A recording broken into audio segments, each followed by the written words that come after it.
A paz do Senhor. Amém. Sejam todos muito bem-vindos. Quero cumprimentar os irmãos que estão na internet. Fique conosco.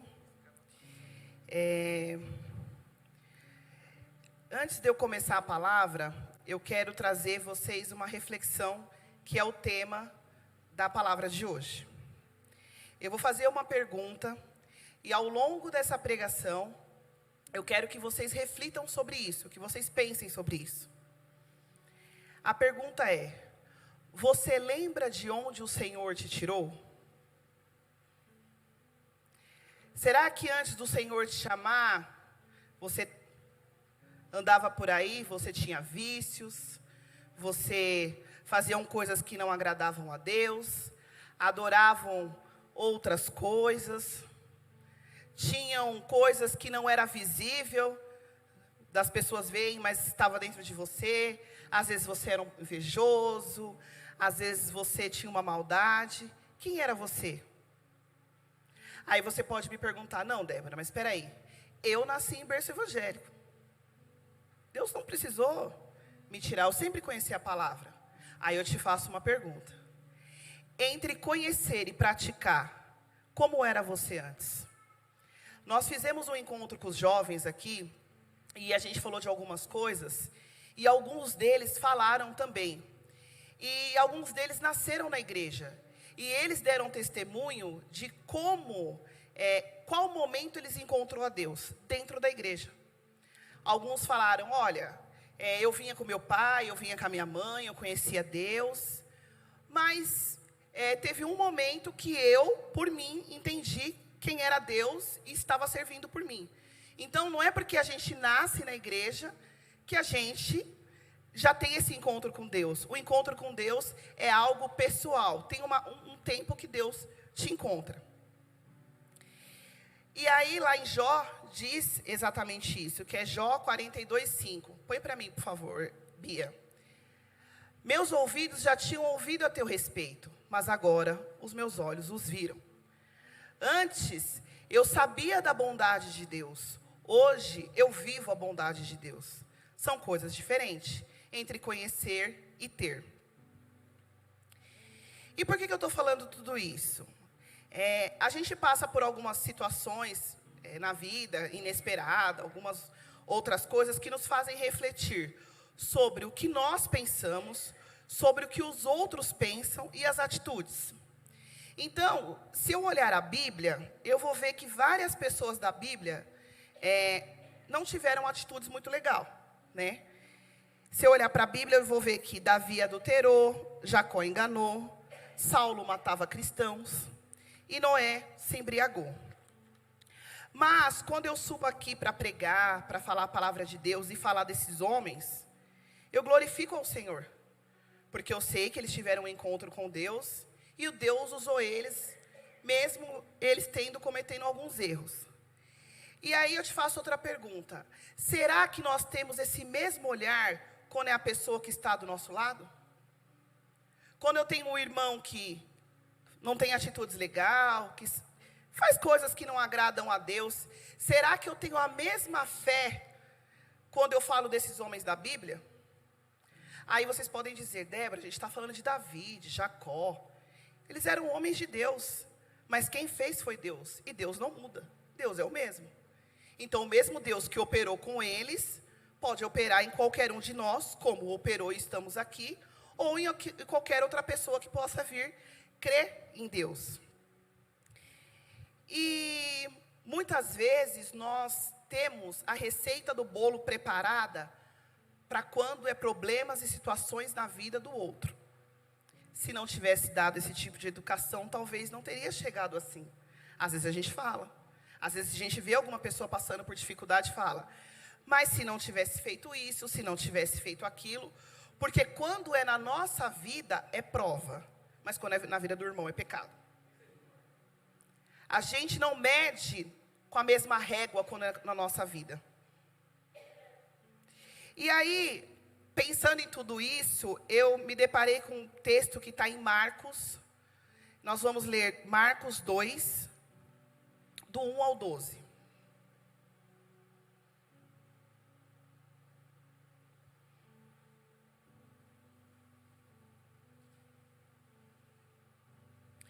Lá está escrito assim: poucos dias depois, tendo Jesus entrado novamente em Cafarnaum, o povo ouviu falar que ele estava em casa. Então, muita gente se reuniu ali, de uma forma que não havia lugar nenhum, junto à porta, e eles lhe pregavam a palavra. Vieram alguns homens, trazendo um paralítico, carregando por quatro deles. Não podendo levá-lo até Jesus, por causa da multidão, removeram parte da cobertura do lugar onde Jesus estava, e através de uma abertura no teto, baixaram a maca em que estava deitado o paralítico. Vendo a fé que ele tinha, Jesus disse ao paralítico: filho, os seus pecados estão perdoados.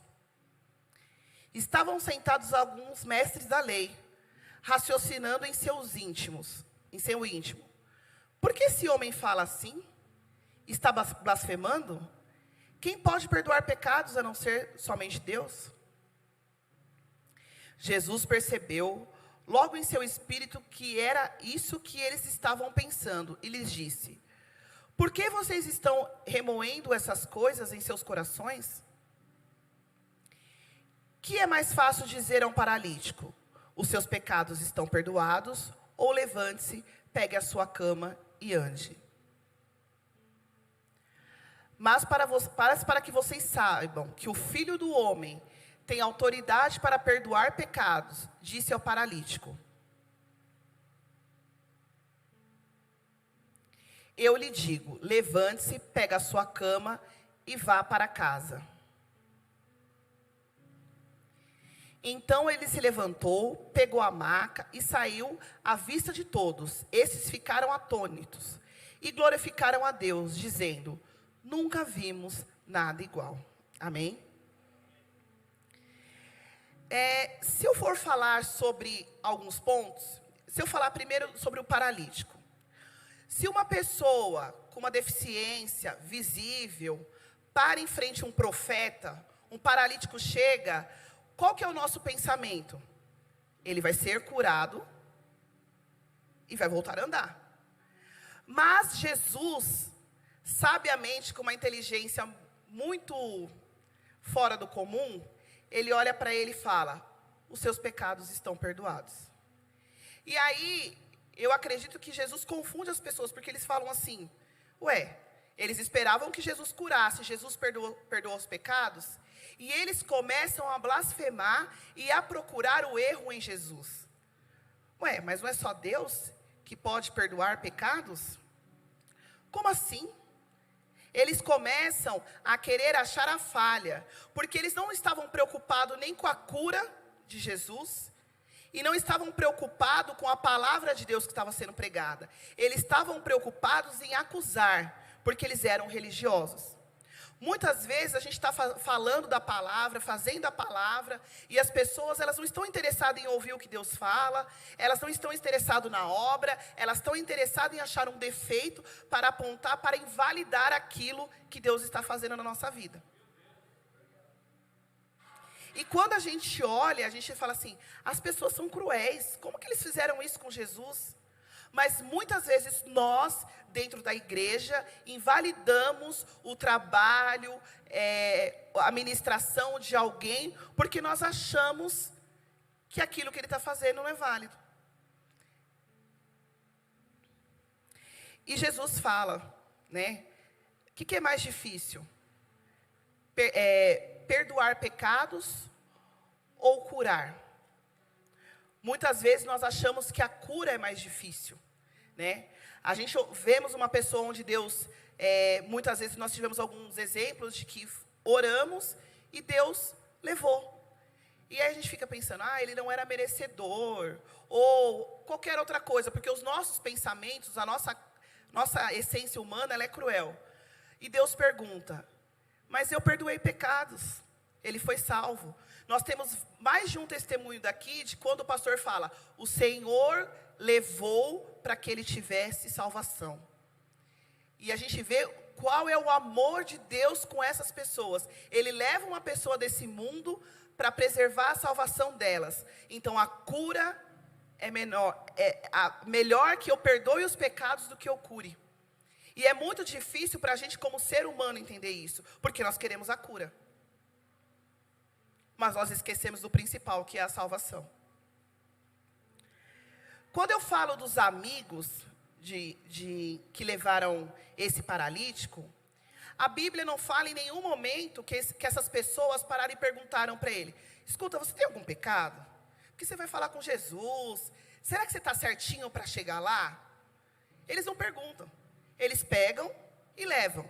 E é evidente que ele tem algum pecado, porque o próprio Jesus fala: os seus pecados estão perdoados.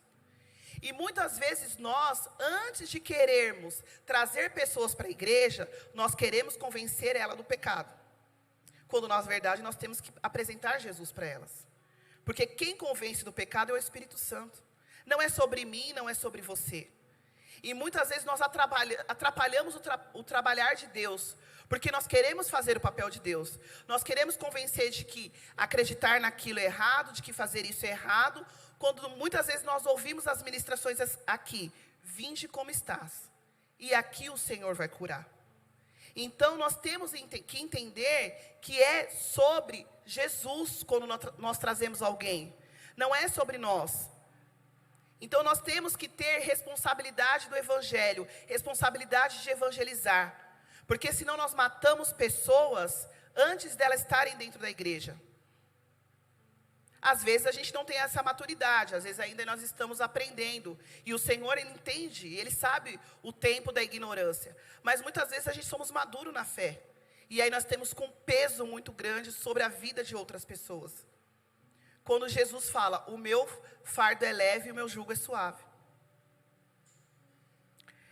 A terceira coisa que eu vejo aqui, antes de eu falar isso, eu quero que a Bia coloque para mim, por favor, Bia, 1 Coríntios 3:6. Lá diz assim: eu plantei, Apolo regou, mas Deus que fazia crescer.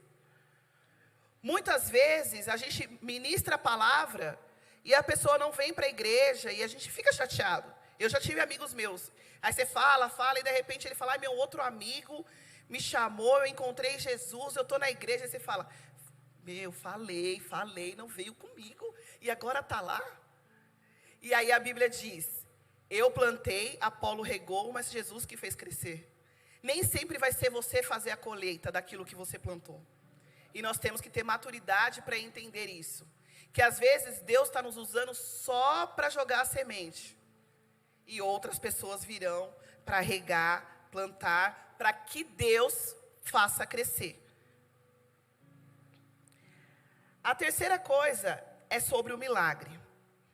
Vamos voltar lá em Marcos 2:12.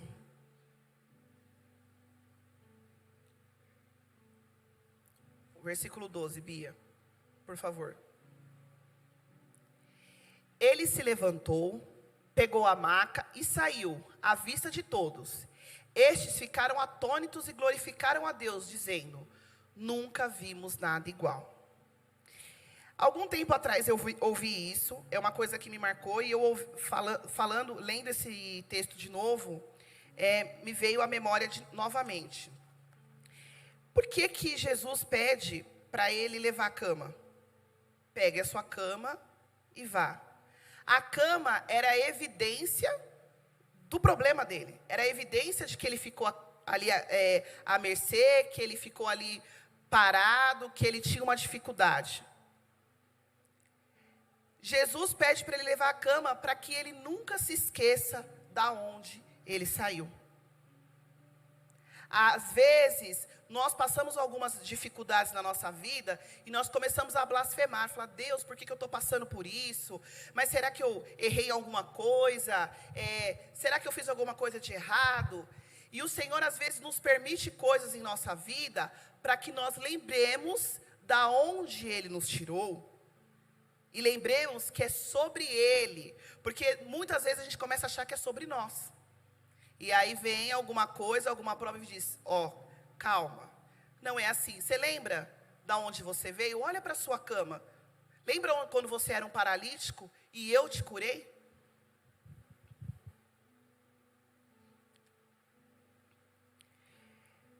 Nós precisamos entender que a igreja, ela foi feita para salvar. Nós somos a igreja, não é? Mas nós participamos de um templo, onde nós precisamos trazer pessoas para a obra. A obra do Paquistão é isso. Pensou se o pastor Nelson chegasse no Paquistão, num culto online, e falasse para eles, está tudo errado. Será que essa obra teria crescido da forma que cresceu? Será que as pessoas teriam parado para ouvir e hoje nós teríamos quantas crianças lá sendo atendidas? O que o pastor fez? Ele apresentou para eles Jesus. Quem está convencendo aquelas pessoas é Jesus, através da vida do pastor, do Rubinei e de todos nós que oramos, que dizimamos, que entregamos as ofertas. Mas eles estão se convencendo através do Espírito Santo de Deus. Porque nós temos certeza que num país como aquele, vivendo da forma que eles vivem, se não é o Espírito Santo de Deus convencê-los, não estaria acontecendo nada. Não estaria acontecendo absolutamente nada. E para encerrar essa palavra, eu quero deixar um versículo que fala assim, as pessoas perguntam para Jesus sobre as 3 coisas que vão permanecer. E Jesus fala, as 3 coisas que vão permanecer é a fé, a esperança e o amor. Mas a maior delas é o amor. Nós temos que ter fé que nós vamos alcançar pessoas, que nós vamos fazer a obra. Nós temos que ter esperança, mas nós não podemos esquecer do amor. Quando nós olharmos para as pessoas que nós vamos evangelizar, qualquer pessoa, que nós tenhamos amor pelas pessoas. Que nós entendamos que Deus, Ele pode fazer. Obviamente, se a pessoa quiser, né? Nós podemos anunciar, nem sempre as pessoas vão se achegar a Deus. Mas nós vamos transmitir para eles o quê? O amor. Porque o amor cura. Jesus, todas as vezes que Ele ministrou na vida das pessoas, Ele ministrou com amor. Ele ministrou para prostitutas, para ladrão, para cobrador de impostos, e em nenhuma vez ele chegou apontando o pecado dele. E olha que Jesus não precisava olhar de onde Deus tirou ele, porque ele não tinha pecado. E nós que temos pecado, muitas vezes queremos olhar. Então, que nós nessa noite entendamos que o nosso dever como cristão, nosso dever como igreja, é trazer almas para o reino de Deus. A principal coisa é trazer almas para o reino de Deus com amor. E lembrar que as demais coisas serão acrescentadas. Porque é tudo sobre Ele. Amém? As palmas louvam ao Senhor.